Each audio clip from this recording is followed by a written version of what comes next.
ओम शांति। आज 17 जनवरी 2025 के महावाक्यों के मनन चिंतन में प्यारे मीठे बाप दादा ने कहा कि हम बच्चे भारत के मोस्ट वैल्यूएबल सर्वेंट हैं। बाबा की श्रीमत पर हम राम राज्य स्थापित करते हैं। ये बड़ी गूढ़ी और अद्भुत बात है। पूरे विश्व की सभी सरकारें अपने देश को आगे बढ़ाने के लिए, ऊंचा उठाने के लिए प्रयासरत रहती हैं। यहाँ पे बाबा इतनी गुप्त रीति आए हैं। आज 89 ईयर हो चुके हैं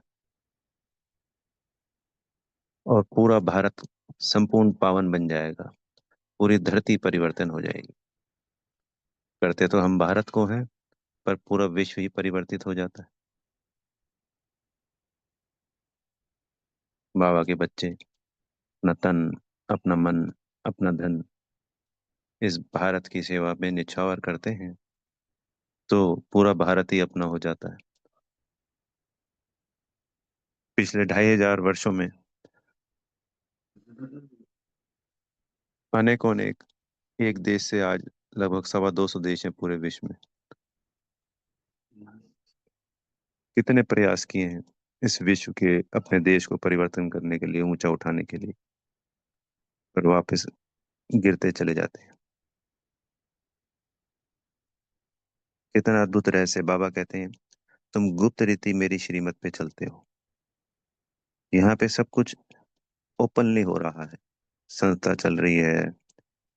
140 देशों में बाबा का ज्ञान फैल रहा है, और फिर भी सब कुछ गुप्त। किसी को नहीं पता कि कराने वाला कौन, ऑलमाइटी अथॉरिटी। हमारा आत्मा का ज्ञान गुप्त। जो इसके अंदर एंट्री कर लेता है उसको सब कुछ प्राप्ति होती है।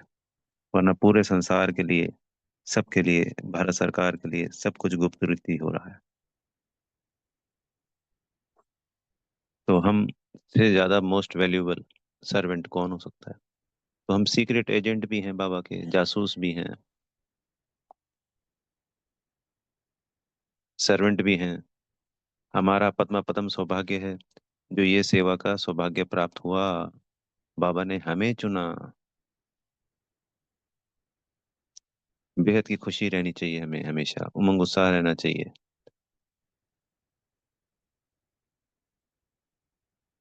कि हम पूरे भारत का परिवर्तन कर रहे हैं बाबा की श्रीमत पे।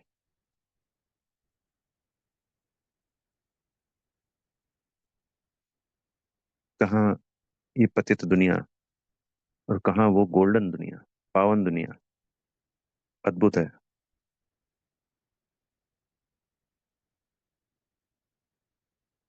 हमारे साथ साथ इस रावण की जेल से पूरे विश्व की सभी आत्माएं छूट जाएंगी, सभी दुखों से मुक्त हो जाएंगी। बाबा ने कहा वो लंका तो एक छोटा सा टापू है, ये पूरी दुनिया ही लंका है, क्योंकि सब विकारों से भरे हुए हैं। हम गुप्त रीति स्वयं भी पावन बनते हैं, प्रकृति के पांचों तत्वों को भी पावन बनाते हैं, और दूसरी आत्मा भाइयों को भी पावन बनाने के निमित्त बनते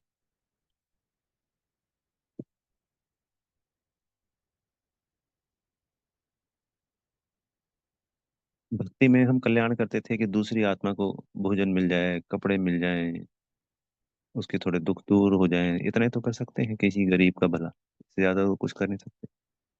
यहाँ तो हर आत्मा को मुक्ति, जीवन मुक्ति मिल जाती है। कितनी बड़ा पुण्य की बात है। पूरी सृष्टि परिवर्तित हो जाती है। जो जीव आत्माएं, जीव जंतु आत्माएं हैं, वो भी कहीं ना कहीं दुखी हैं। उनको भी मुक्ति, जीवन मुक्ति मिल जाती है। ये प्रकृति, ये भी कहीं ना कहीं दुखी है। कितना अद्भुत कार्य है ये, कितना विशाल, कितना बड़ा कार्य है। पूरी पृथ्वी परिवर्तित हो जाती है। कितना बड़ा कार्य कर रहे हैं। हमें खुद को भी ये एहसास नहीं है।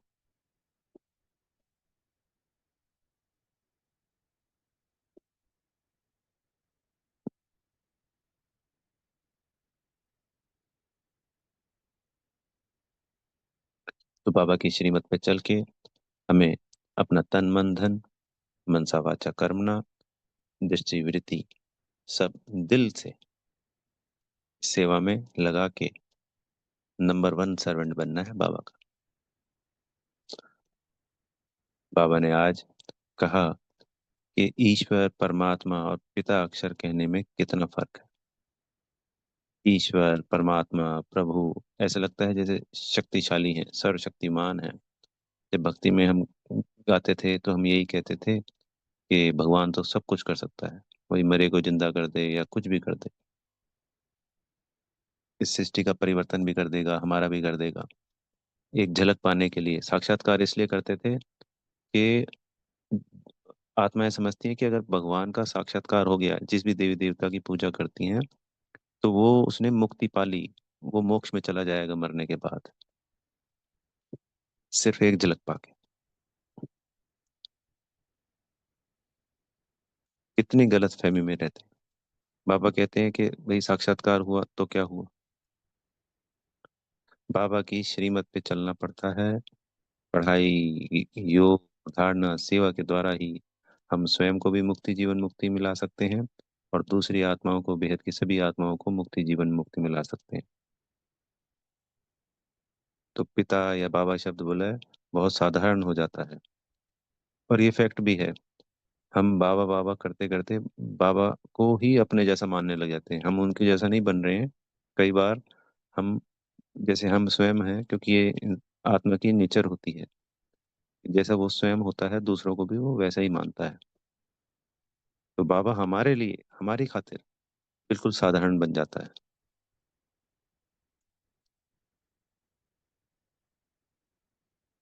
ताकि हम, जो भक्ति वाला हमारा भाव है उनके प्रति, क्योंकि भक्ति में डर भी होता है, भय भी होता है, श्रद्धा विश्वास भी होता है, पर यहाँ पे प्रेम है, संबंध है हमारा पिता और बच्चे का। तो बाबा बिल्कुल साधारण हमारी तरह बन जाता है, और हम मानते मानते उनको अपने जैसा मानने लग जाते हैं। तो कभी कभी ये सोचना चाहिए कि हाँ, वो ऑलमाइटी अथॉरिटी है, कहीं कुछ भी वो अभी भी कर सकता है। तात्पर्य है कि कई बार हमारे ऐसी परिस्थितियां आती हैं या कोई स्थिति होती है, तो हमें यही विश्वास नहीं होता कि बाबा कर पाएगा कि नहीं कर पाएगा। हर आत्मा का अलग अलग अनुभव है, अगर किसी का है तब ये बात कही जा रही है। तो हमें उस पे गौर करना है, और हमेशा याद रखना है बाबा की। जब हम महिमा करेंगे ना, जैसे बाबा रोज कहते हैं ज्ञान का सागर, सर्वशक्तिवान, प्रेम का सागर, सुख का सागर, सृष्टि के रचयिता, तो ये सब महिमा करने से बाबा के साथ हमारा संबंध भी जुड़ता है, वो हमारे अंदर गुण शक्तियाँ भी आते हैं, और कहीं ना कहीं हमें ये रहता है कि हाँ, वो ऑलमाइटी अथॉरिटी हमारे साथ है। तो ये परिस्थितियां, ये सब कुछ भी नहीं है, ये सिर्फ रुई के समान है। क्योंकि लौकिक में तो बोला पिता बाबा ढेर के ढेर हैं, पर प्राप्तियां कुछ भी नहीं है। और यहाँ पे एक बाबा शब्द से अद्भुत प्राप्तियां हैं। सभी तालों की, जितने भी ताले हैं हर आत्मा के जीवन में, उनकी एक ही चाबी है, सिर्फ बाबा। बाबा कहते हैं कि तुम्हें हम मुझे बुलाते हो इस दुनिया में, फिर मेरे पे ही ब्लेम लगा देते हो विनाश के लिए। तो बाबा ने कल की मुरली में भी कहा था, मैं कोई विनाश थोड़ी कराता हूँ, ये तो ड्रामा में नून है।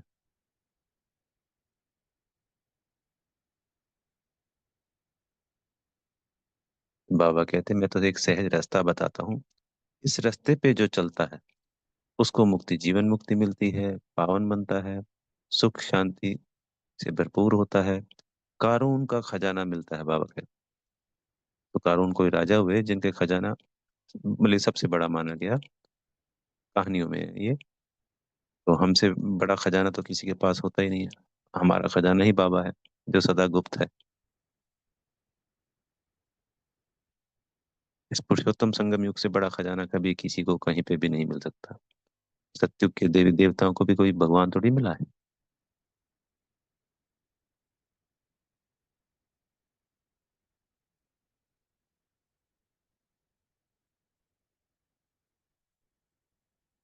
तो हमें बाबा मिल गया।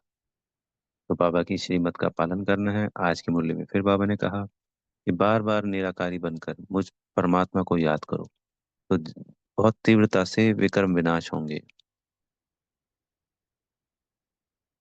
तो दिन में हम सभी एक एक घंटे का, या आधा घंटे, 15 मिनट, जब भी मौका मिले, सिर्फ 1 मिनट के लिए, 10 सेकंड के लिए, 2 मिनट के लिए बाबा को याद जरूर करें। अमृत वेला, नुमा शाम, ये सब राइट है, मुरली पढ़ना, मुरली सुनना। पर अगर जब हम दिन में एक एक दो दो मिनट का या कर्म करते हुए सुमान करेंगे, क्योंकि आजकल अव्यक्त मास है, तो बाबा ने पिछले कई दिनों से वरदान भी अव्यक्त का ही दे रहे हैं कि अपने आप को अव्यक्त फरिश्ता ही देखना है।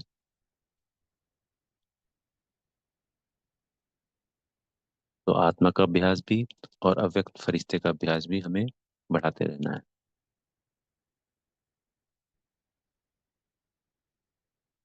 बाबा ने कहा कि तुम सब शिव शक्तियां हो। तो इसके अंदर गोप भी आ गए।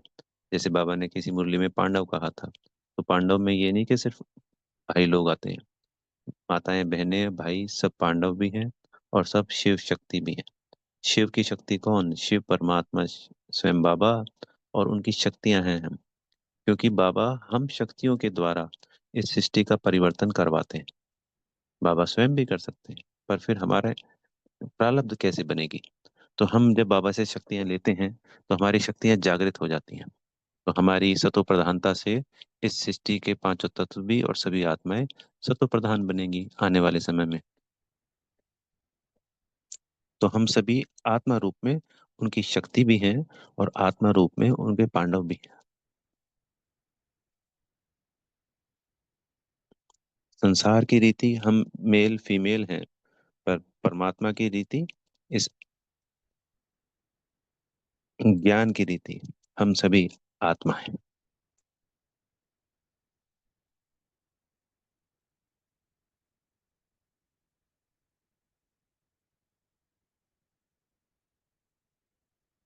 बाबा ने कहा एक दिन ये सरकार भी मानेगी कि हम भी के अपने तन मन धन से इस भारत को झूठ खंड से सच खंड बनाते हैं, पतित से पावन बनाते हैं। आज तो नहीं कोई भी मानता या समझ में आती ये बात, पर आने वाले समय में ये सब कुछ जो बाबा हमें मुरलियों से समझा रहे हैं, ये सब होना ही होना है।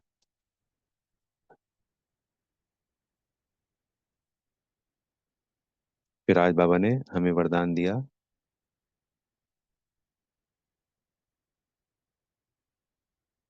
अव्यक्त स्वरूप की साधना द्वारा पावरफुल वायुमंडल बनाने वाले अव्यक्त फरिश्ता भव। तो पिछले कई दिनों से अव्यक्त मास है, तो हमें अव्यक्त फरिश्ते का अभ्यास करना है। इससे पूरे शरीर से वाइब्रेशंस पूरे बेहद के वायुमंडल में फैलती है। और जितना जितना पावरफुल होता जाएगा वायुमंडल, उतना ही हमें साधना करना आसान होगा। अपने घर का, अपने ऑफिस दुकान का, जब हम एक एक मिनट का, दो दो मिनट का ये अभ्यास करते हैं, तो वायुमंडल पॉजिटिव होता चला जाता है। जिसकी वजह से हमें दोबारा, जब हम बार बार अभ्यास करते हैं, तो हमें बहुत मदद मिलती है। और 5 तत्वों को और 63 जन्मों में वायुमंडल को दूषित करने के जो हम निमित्त बने हैं, तो वो भी एक बोझ है। अब यहाँ से वाइब्रेशन, सतो प्रधान वाइब्रेशन जाती हैं, तो वो बोझा भी कम होता है। तो ये वायुमंडल और पांचों तत्व भी हमारे सहयोगी बन जाते हैं।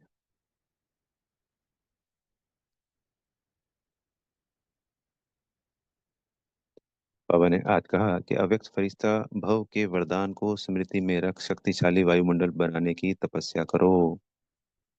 क्योंकि हमें जब वरदान मिल जाता है, तो हम बार बार इसका अभ्यास करेंगे, तो वो वरदान फलीभूत हो जाता है। तो दिन में हमें अनेकों बार इस अभ्यास को करना है, एक एक मिनट, दो दो मिनट। और हम इस अ, सुमान में भी ले सकते हैं कि मैं आत्मा अव्यक्त फरिश्ता हूँ, मैं अव्यक्त फरिश्ता हूँ।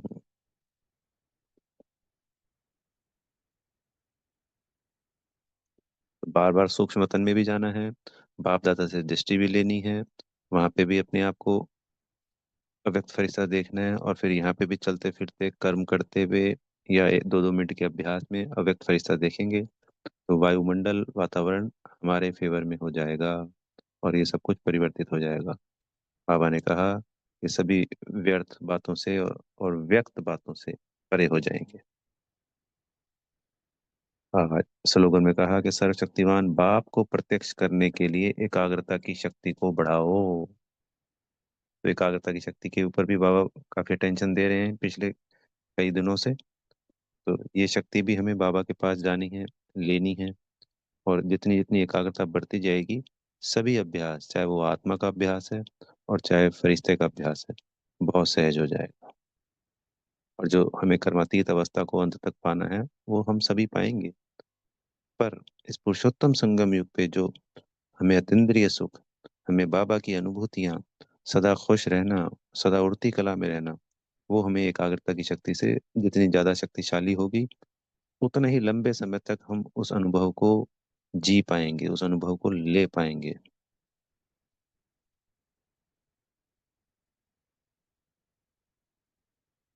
फिर आज के पॉइंट में जो अव्यक्त पॉइंट चल रहे हैं कि स्थूल कार्य के प्रोग्राम की दिनचर्या हम सेट करते हैं, तो ऐसे ही अपना मनसा समर्थ स्थिति का प्रोग्राम सेट करो।